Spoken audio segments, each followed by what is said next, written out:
கேரள மாநிலம் வைக்கத்தில் பெரியார் நினைவகம் மற்றும் நூலகம் திறப்பு. தமிழ்நாடு முதலமைச்சர் மு.க.ஸ்டாலின், கேரள முதலமைச்சர் பினராயி விஜயன் இணைந்து திறந்து வைத்தனர்.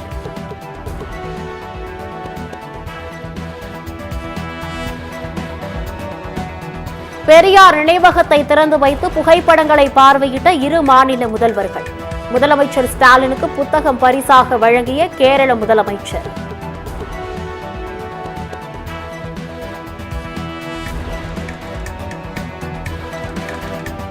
வைக்கம் நூற்றாண்டு விழாவில் முதலமைச்சர் மு.க.ஸ்டாலின் பேசியதில் இரட்டிப்பு மகிழ்ச்சி. கேரள முதலமைச்சர் பினராயி விஜயன் பேச்சு.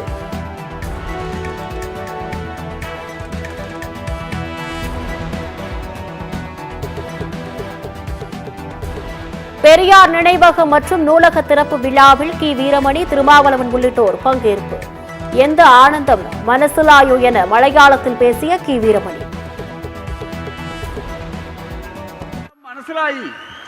அவ்வளவு பெரிய மகிழ்ச்சி கடல். வைக்கம் வெற்றி விழாவினுடைய மகிழ்ச்சியால் உந்தப்பட்டு உங்கள் முன்னாலே நிற்கிறோம்.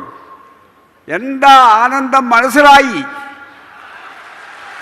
எந்த ஆனந்தம் மனசிலாயி.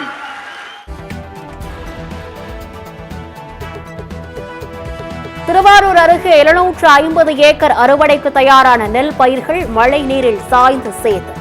ஏக்கருக்கு 30,000 ரூபாய் வரை செலவு செய்துள்ள நிலையில் தொடர்ந்து பெய்து வரும் கனமழையால் விவசாயிகள் கலக்கம்.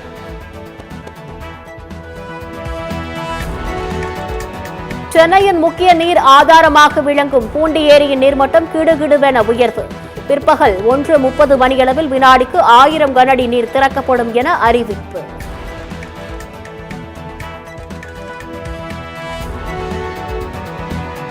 வங்கக்கடலில் நிலவும் ஆழ்ந்த காற்றழுத்த தாழ்வு நிலை 12 மணி நேரத்தில் வலுவிழக்க வாய்ப்பு. தமிழகத்தில் இன்று ஓரிரு இடங்களில் மிக கனமழையும் பல மாவட்டங்களில் கனமழையும் பெய்யும் என வானிலை மையம் கணிப்பு.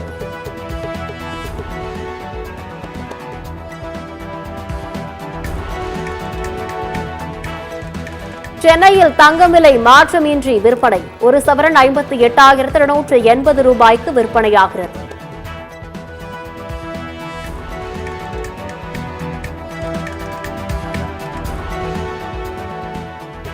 ஆப்கானிஸ்தானில் தற்கொலை படை தாக்குதல். அமைச்சர் கலில் ஹக்னி உயிரிழப்பு.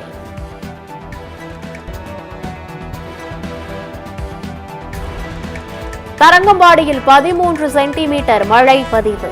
டானிஷ் கோட்டையை மீண்டும் சூழ்ந்த மழை நீர். நடிகை நயன்தாராவிற்கு எதிராக தனுஷ் தொடர்ந்த வழக்கு. நயன்தாரா, விக்னேஷ் சிவன் பதிலளிக்க சென்னை உயர்நீதிமன்றம் உத்தரவு.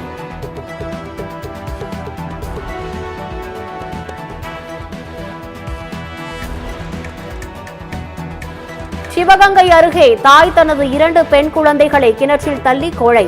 குடும்ப பிரச்சனை காரணமாக குழந்தைகள் கொலை செய்துவிட்டு தாய் தலைமறைவு.